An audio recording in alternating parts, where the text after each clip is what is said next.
Welcome back to the Deep Dive. Today we are wrestling with what is maybe the oldest and, frankly, the most profound question anyone's ever asked. Why is there something rather than nothing? Exactly. It's the ultimate metaphysical starting point. It is. But for this deep dive, we're going to be pulling away from, the telescopes and the Big Bang Theory. Our mission here is intensely philosophical. It's conceptual. Right. We're going deep into what's called metaphysical nihilism, or MN, which is the rigorous philosophical thesis that logically and metaphysically it might have been the case that absolutely nothing existed. So we're not asking what caused the universe. We're asking if the very idea of no universe at all is even coherent.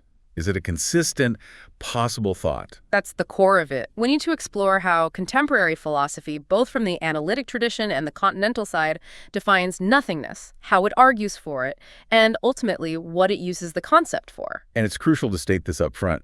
Metaphysical nihilism doesn't claim our actual world is empty. That would be absurd. Of course not. It only asserts that the completely empty world, what we're going to call the empty world, or EW for short, is a legitimate possibility. And if we can prove that EW is possible, then the whole problem of why anything exists at all suddenly becomes so much more urgent, so much sharper. It really does. But before we can even get to arguing for the possibility of nothing, we hit this immediate wall. It's a language problem. How do you even talk about nothingness? The moment you name it, you seem to turn it into something. It's a classic linguistic trap.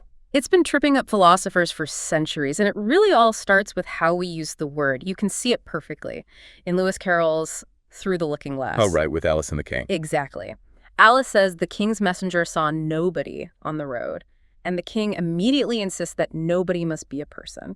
He says he wishes he had eyes that could see nobody. He's treating nobody as a proper noun, as a thing, an entity. Well, Alice is just using nobody as a negative quantifier. She just means not a single person. And that one little grammatical difference, is it a quantifier or is it a noun? That's the entire philosophical battlefield right there. It is. And for a long time, the dominant view, especially from logical positivists like Carnap, was the quantifier view. Nothing is just shorthand for it is not the case that a single thing exists. And in that view, all this metaphysical talk about nothingness as some kind of void or substance is just. It's just linguistic confusion, pseudo-statements, nonsense, basically. Okay, so that tidies up the problem, but it also kind of guts the question of its power, doesn't it? Completely. If nothing is only a quantifier, then asking why is there something rather than nothing is logically the same as asking why does something exist rather than not existing. It becomes a tautology. It loses all its mystery. So to keep the question philosophically interesting, we have to take the other path. We have to. We have to treat nothingness as a noun phrase, as a genuine concept, a concept that refers to what philosophers call nihil absolutum. The absolute absence of, well, unrestrictedly everything. Unrestrictedly everything. And that's the massive challenge. How do you refer to an absolute absence without your reference accidentally becoming an existing thing? And this is where the empty world, the EW concept, becomes so critical for our whole discussion. It's the conceptual framework that lets us do the work. The argument for the EW is that it allows us to think about nihil absolutum, this absolute absence, not as some kind of weird, contradictory object, but as a consistent representation of that situation where there are no objects. It's our starting block. All right, let's dig into that. Let's unpack this central challenge.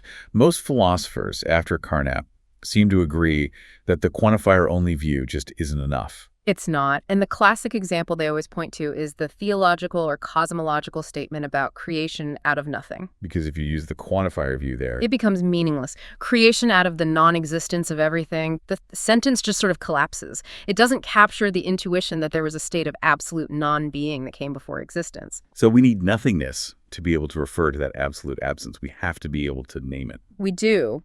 But every time we name it, the anti-nihilist jumps up and says, aha, you just turn nothing into something. Game over. So how do we get around that? What's the first major response? Well, the first response is a really bold one. It comes from philosophers who are, let's say, comfortable with logical contradictions. The most famous is Graham Priest. What does he do?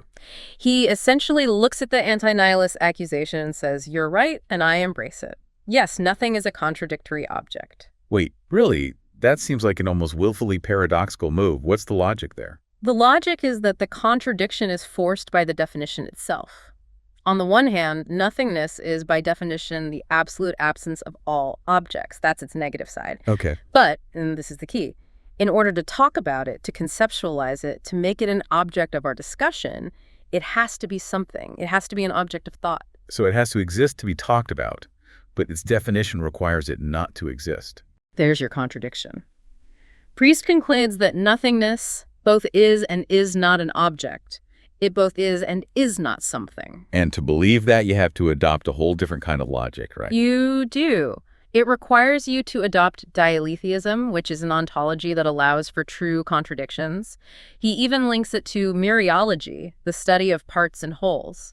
How did that work? He defines nothingness as the fusion of the empty set. It's the whole you get when you fuse no things together, so that sum is both a sum, which is something, and the sum of nothing, which is nothing. That is fascinating. Yeah. But it feels like a really high price of entry. For most philosophers working with standard logic, being asked to accept true contradictions just to define nothingness. It's a deal breaker for many. It undermines the goal of finding a concept of the EW that's consistent with classical logic. And there are others who take a similar path. Yeah, Voltolini has a similar argument that ends up with what he calls an impossibilium, a necessarily non-existent object. He defines nothingness as the object that is identical to itself and it is not identical to each thing. So again, a self-contradictory entity. Exactly. Both of these approaches, Priest's and Voltolini's, they succeed in making nothing more than a quantifier. But the cost is that they have to burden their ontology with these impossible contradictory objects. So the critique is clear. You've successfully named nothingness, but you had to break logic to do it. That leaves us searching for a solution that doesn't rely on contradiction. Which brings us to a third analytic solution from Oliver and Smiley. They try to be logically rigorous without the impossible object problem. They introduce what they call the empty term zilch. Zilch. Okay, how do they define zilch to make sure it's genuinely empty? They define it as the non-self-identical thing. The formal logic is iota xxxx. And since everything is by definition identical to itself. Exactly. The principle of identity says everything is self-identical. So there is logically nothing that can satisfy the description of being non-self-identical. Zilch is empty by logical necessity. I remember reading that this was great for clearing up old linguistic jokes. It is. It's a great test case. Take the classic ambiguous line, nothing is better than studying our own stuff. Right. The ambiguity is whether nothing means I didn't study anything or the entity called nothing is better than studying. Precisely. The first, nothing, is a quantifier. The second is meant to be a referential term. If you substitute zilch for that second meaning, you see the joke's structure. The quantifier statement is obviously false in context, and the second statement is just referring to this empty placeholder, zilch. And they even tried to apply this to Continental philosophy, right? To Heidegger. They did. They took Heidegger's very profound-sounding statement, nothing nothings, which is meant to give you this sense of ontological dread, and they argued it just simplifies to a tautology. Zilch is zilch. Or just math Rameau. It's just the principle of self-identity dressed up in spooky language. So this seems to demystify a lot of dense philosophy. It reduces nothingness to just a logical placeholder. What was the downside? The downside, the main critique, is that zilch becomes metaphysically inert. It's so empty by definition that it can't do any real metaphysical work. It can't help us with those profound cosmological statements. Exactly. Take our big one. God brought the universe into being out of nothing. If you swap zilch in for nothing there, the statement just loses all its weight. It doesn't help you distinguish that creation story from the idea that the universe has just always existed. Zilch doesn't have enough conceptual content to represent a possible prior state of absolute absence. We need something that is both a discussable concept, but also has the content of pure negation. And this brings us right back to the empty world, the EW. Right. The EW has to walk this conceptual tightrope. It has to be something so we can talk about it, but its content must be nothing. So how does it do that without becoming a contradictory object like in Priest's theory? This is really the genius of the EW approach, especially if you pair it with a modal ontology like book realism, which we'll get to later. The EW account views nothingness as the absolute absence of everything, but, and this is the whole move, that absence is carefully separated from the representation of that absence. Okay, so the absence is the content and the representation is the container. Precisely. The absence itself isn't an object. But the representation of it, the possible empty world itself, is an object. It's usually considered an abstract one, like a maximal consistent set of sentences. Okay, I have to pause you there because this feels like the absolute key. If the EW is an abstract object, why doesn't the anti-nihilist just say, aha, you admitted something exists, an abstract object, so your world isn't empty after all? That is the critical challenge, and the answer lies in the nature of possibility and representation. The EW is defined as representing the all-encompassing consistent situation according to which there are no objects at all. The abstract object, let's call it $2, the representation, it exists outside the world it describes. I see. So tour exists, but the content being described by $2 is pure negation. Got it in one. So when we ask, is the empty world empty? We're asking about its content, and the answer is yes. When we ask, does the empty world exist? We're asking if the abstract representation of that content exists. The concept itself is self-identical, it's discussable, and that's how we avoid the contradiction problem. The world as an entity is a thing, but its content is no thing. It neatly separates the two contradictory poles that Priest tried to force into one object. Right, and this lets us handle that big cosmological statement creation out of nothing with much more precision. So creation out of nothing means? It means creation out of the absolute absence of all things that is represented by the empty possible world. This makes it clear that the absolute absence itself is genuinely non-existent at that initial time, $2. The only thing that might precede creation is the abstract possibility of that absence. Which sidesteps that whole temporal paradox of needing some kind of empty container to exist before the universe was in it.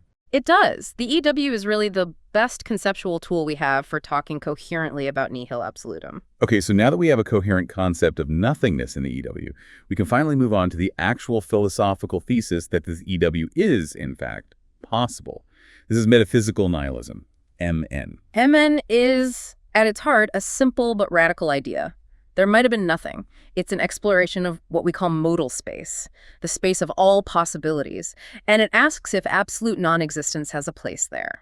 And we established that the kind of nothingness matters. We need to distinguish between two different strengths of MN.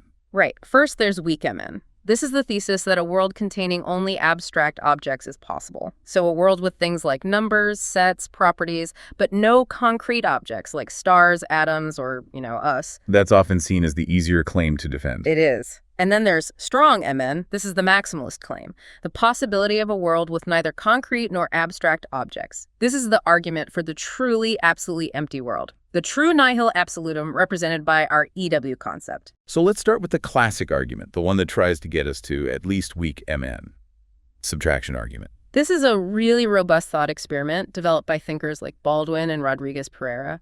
It's built on a very intuitive idea, just take things away until nothing's left. Let's lay out the premises of the argument. We start with our actual world, one other. And we need 3 plausible-sounding assumptions about how things exist. First, A1, finite domain. Our world dollar has a finite number of concrete objects. Okay. Second, A2, contingency. All of these concrete objects are contingent. They don't have to exist. They could have not existed. Makes sense. And third, A3, independence. The non-existence of one object doesn't force some other object to pop into existence to replace it. right. So the thought experiment is pretty simple and compelling. If you have a finite list of things that don't have to be here, You can just get rid of them, one by one. Yeah. You start with world dollars. You subtract object C on other dollars. Because of A3, taking it away doesn't create a new object. So you just keep going. Subtract C dollars, C3, C4 dollars, and so on. And since the list of objects is finite, according to A1, the process has to end at some point. it must terminate. And the necessary conclusion of that finite process is a world, which we can call one Miller, where no concrete objects exist. And that successfully proves weak MN. A world empty of concrete things seems possible. It's a powerful argument, but it has a very famous weak spot we have to talk about. The first premise, A1, the finite domain assumption. That's the one. That's where the debate really heats up. The problem comes up when you start to think about what a concrete object really is, especially when it comes to space and time. Exactly. If you think space-time is fundamental and continuous, then any concrete object, say, this desk occupies an infinite number of spatial points or regions. If a concrete object has an infinite number of parts, then the domain of concrete things is infinite, which violates A1. And if the domain is infinite, you can't guarantee that just subtracting things one by one will ever get you to zero. You could be subtracting forever. You could. And this objection forced philosophers to get very clever to refine the argument. They had to define concrete object in very specific ways or introduce complex new rules, like in the work of Efford and Stoneham, to try and make the subtraction process work even in a world with infinite parts. But even in its strongest form, the subtraction argument really only gets you to weak MN. That's generally the consensus. It gets you to a world empty of concrete things, but it leaves all the abstract numbers, sets, properties still floating around. To get to the really radical claim, strong MN, we need a different kind of argument, one that challenges the existence of everything. And that brings us to the meontological argument. This one is fascinating because it seems to use the grand ambition of metaphysics, the desire to talk about everything against itself to prove the necessity of nothingness. It's a novel argument, and it directly integrates our EW concept with a really demanding logical principle, generality absolutism, MA. Which is the belief that it is possible to quantify over absolutely everything. That we can form a truly all-inclusive domain, let's call it dollars, that contains everything that exists, period. Seems like a reasonable goal for a totalizing metaphysics. Mm-hmm. But what's the principle that turns this totality into a paradox? It's a principle that goes way back, famously used by Spinoza and central to Hegel. Omnis determinatio est negatio, ODN. All determination is negation. Right. It means that for any entity to be what it is, to be determined and identified, it has to differ from something else. Identity requires difference. You can't be something unless you are not something else. Okay, let's walk through the paradox. So we assume this all-inclusive domain exists. Everything that is in dollars. And according to ODN, every object in dollars must differ from something in order to be determined. So let's pick some object, any dollars. It has to differ from some other thing, K dollars, since it contains everything. K must also be in dollars. So everything in dollars is defined by its difference from other things inside the dollars. Now, think about the domain dollars itself, the totality of all existing things. If everything in dollars has to be determined by differing from something, and dollar contains everything, then eventually that defining difference has to sort of collapse in on itself.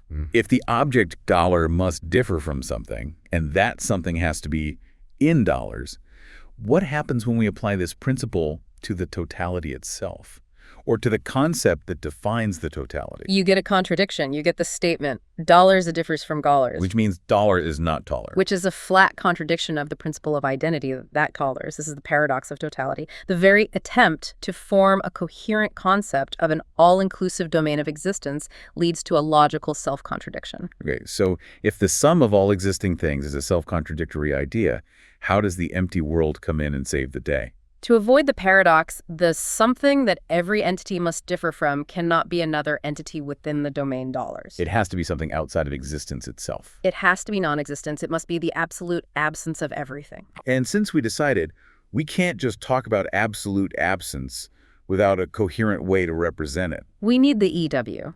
The very possibility of doing what metaphysics sets out to do, to quantify over everything, MA, logically requires the existence of the EW to maintain consistency via the principle of negation, ODN.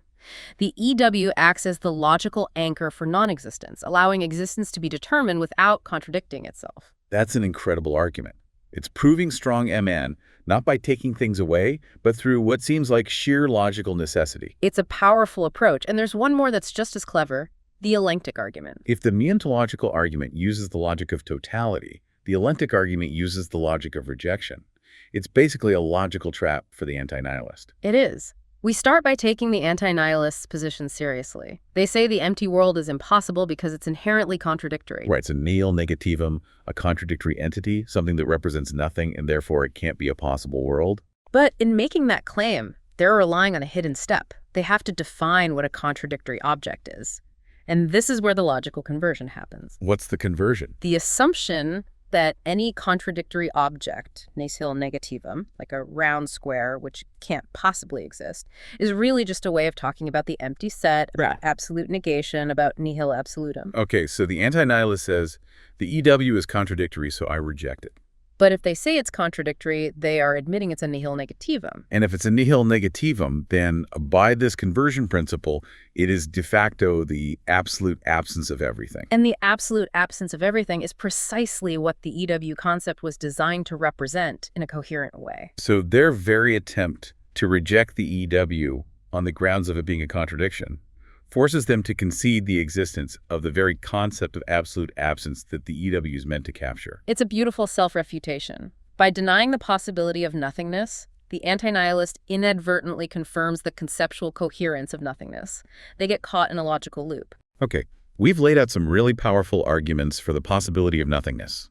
But, as always in metaphysics, there are strong counter-arguments. We have to turn to the anti-nihilists now, starting with the very tough critiques from E.J. Lowe. Lowe is a formidable opponent of nihilism.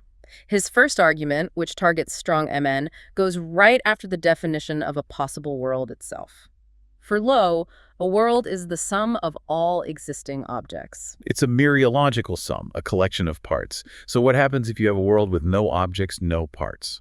The sum of no parts, what's called the null sum, simply doesn't exist. It's not a thing. So for Lowe, if the empty world existed, it would denote no sum of objects, whatever. He argues it's a contradiction in terms. You're claiming that nothingness is a maximal way the world could be. Exactly. He says you're claiming there is a maximal way the world could have been, which is not a way the world could have been. It's a direct challenge to our conceptual separation of representation and content. He's saying if the content, the sum, is zero, then the world itself is zero. So we're forced to defend the idea that the abstract representation of that empty sum is what matters, not the sun itself. We are. But Lowe has a second, equally devastating argument, and this one targets weak MN the world with only abstract objects. This one is about ontological dependence or grounding. Right. The idea that the existence of one thing can rely on the prior existence of another. And grounding is usually assumed to be asymmetrical. If A grounds B, B can't also ground A. And what are the dependencies that Lowe assumes are true? Two pretty standard ones. First, sets depend on their members. You can't have the set apple-orange if there are no apples or oranges. Makes sense. And second, universals depend on instantiated particulars. You can't have the property of redness floating around if no red thing has ever existed to instantiate it. Okay, so now let's go to our abstracta-only world. No concrete things, just sets and universals. So in abstracts, the sets have to be grounded by something. They have to depend on non-sets. But what are the only non-sets left in this world? Universal. And the universals have to be grounded by non-universals. What are the only non-universals left? And there you have it, an absurd, vicious, reciprocal dependency loop. Sets ground universals, and universals ground sets. Which violates the rule that grounding has to be asymmetrical. It collapses. Lowe's argument is that this kind of world is metaphysically unstable and impossible. It can't support its own existence. It's a structural critique that shows just how hard it is to defend even weak MN. So really, whether you think metaphysical nihilism is possible or not seems to depend entirely on what your theory of possible worlds is to begin with. Your modal ontology, yeah. The theory you pick basically determines what you'll accept as possible. Let's start with the most famous one, David Lewis's modal realism. The idea that other possible worlds are just as real and concrete as ours. Lewis defines a world as a maximal mereological sum of spatio-temporally related things. It's the total physical stuff, all added up. And he is very clear that the sum of no parts, the null sum, does not exist. So if you're a Lewisian, you're an anti-nihilist by definition. The existence of something is necessary because the very concept of a world is the concept of a sum that isn't null. Exactly. Lewisianism is inherently anti-nihilist.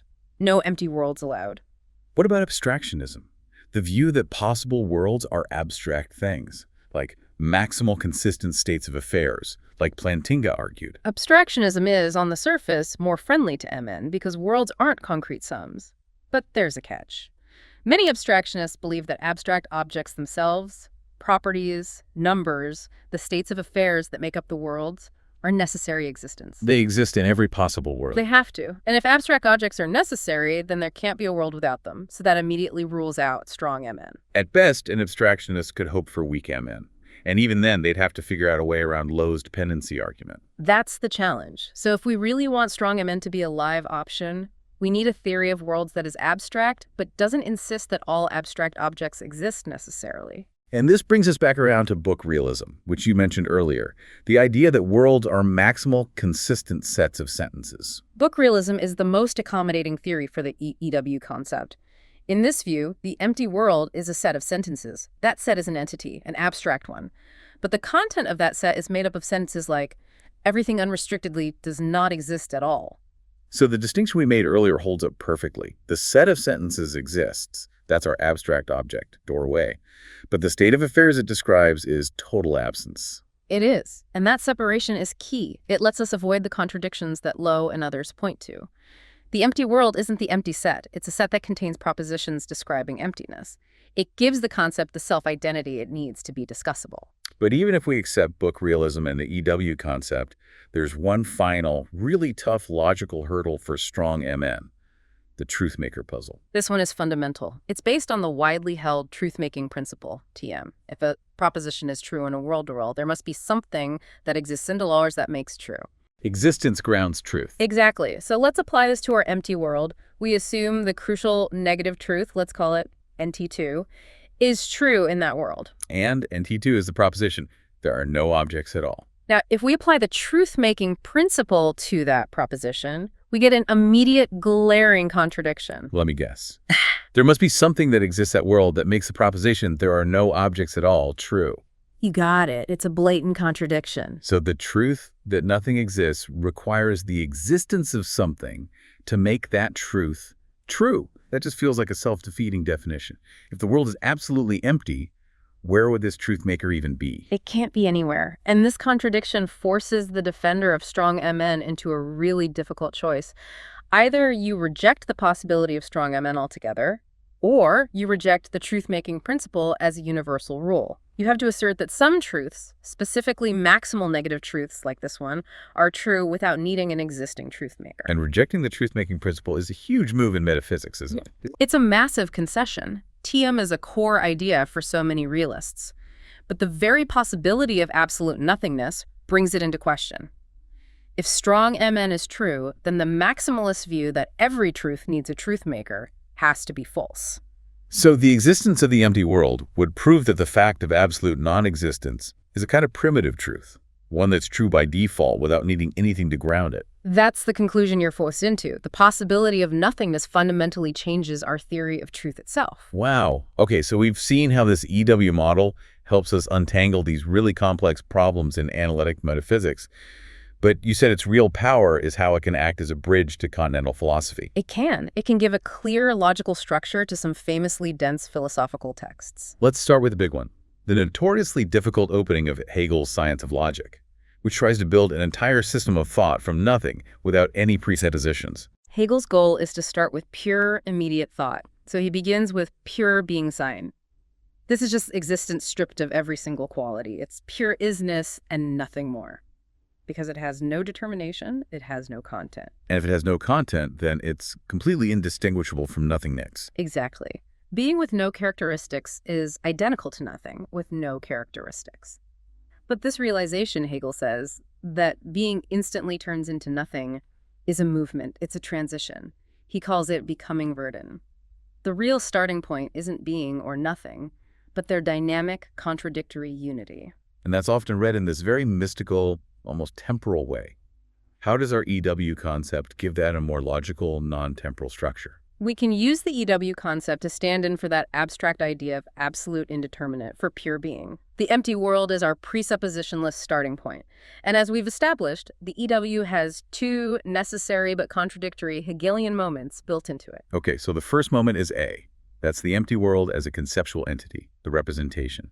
That stands in for pure being, the immediate isness of the concept. And the second moment is B, the content, the absolute absence it represents. That stands in for nothingness. And the contradiction is immediate. A, the existing representation negates B, the absolute absence. And B, the content of absolute absence negates A, because if absolute absence truly holds, then the world entity can't exist. They annihilate each other. Instantly. This self-destructive contradiction of the empty world is the logical necessity of becoming. The concept can't sustain itself. Its existence, A, contradicts its definition, B. And what does that logical implosion necessitate? The impossibility of that self-contradictory empty world means that the only coherent logical starting point for reality must be determinate being Dasein, a world that is necessarily non-empty and defined by actual characteristics. The EW model gives us a clear logical reason for that famous Hegelian transition. It replaces that vague idea of passage with a sharp logical contradiction of existence versus representation. It does, and we see a very similar clarification when we look at the Italian philosopher Emanuele Severino, Who directly tackles the paradox of nothingness. what he calls the aporia. Nothingness is absolutely null, yet we can think about it and talk about it. Severino saw the old Parmenidean trap. If you can speak of something, it has to exist, at least as a meaning or an object of thought. So if nothingness is truly absolute negation, how can we possibly think it? And his solution was to define nothingness as a structure with two moments. Right. The first is nothingness P, the positivity of the concept itself, the entity or meaning that we can think and express. The second is nothingness N, the absolute negativity, the absence itself, the content. And he says these two are distinct but inseparable. Any positivity we think we're giving to the absence is really just the positivity of the concept we're using to think it. And once again, our EW model maps perfectly onto the structure, but it gives it a non-metaphorical clarity. The nothingness P is just the empty world as such, the abstract entity, the possible world that exists as a concept. And the nothingness N is what the empty world represents, the global absence, the content that does not exist. The crucial insight here is that the concept of representation, which we borrowed from book realism, provides the hard, analytic machinery for what Severino is trying to describe. It does. It lets us get past the sort of metaphorical language he has to use, talking about the content of nothingness and its container. The EW model gives us a concrete framework and shows that the distinction between a concept's existence and its content's non-existence is logically defensible. So this entire deep dive has really shown that before you could even attempt to answer why is there something rather than nothing, you have to do this incredibly precise conceptual work just to define what that nothing is. We've seen that to give the question its real philosophical weight, nothingness has to be understood as absolute absence, as nihil absolutum. Trying to treat it as just a quantifier or some kind of contradictory object just proved to be either too weak or too logically burdensome. And the conceptual winner that emerged was the empty world, the EW. It really is the central tool because it lets us analyze absolute absence coherently by separating the absence, as content, from its abstract representation. And what's more, arguments like the meontological argument showed us that the coherence of our biggest philosophical ambitions, like being able to talk about absolutely everything, actually seems to require us to acknowledge the conceptual role of the absolutely empty world. The EW is vital even if you ultimately reject its possibility. So we've spent this whole deep dive exploring if nothing is logically or metaphysically possible. And it seems the arguments, from the ontological to the elenchic, and just the sheer structural clarity of the EW model, they all lean towards affirming that strong metaphysical nihilism is a coherent and viable possibility. And that conclusion shifts the entire burden of the problem back to the cosmological question. If the empty world is logically possible, then we have to ask what compels existence? What, if anything, makes the shift from nothingness to our current non-empty universe necessary? Or was it just contingent? And that leaves you with a final thought to consider. Is the existence of something itself a necessary entity? Is there something like an uncaused cause or an internal substance that simply must be? Or, given the logical possibility of absolute nothingness, is the fact that anything exists at all merely the ultimate contingent fact, the most astonishing, brute, and arbitrary feature of reality? Understanding the possibility of nothing only deepens the mystery of why there is something. We encourage you to continue the deep dive on your own.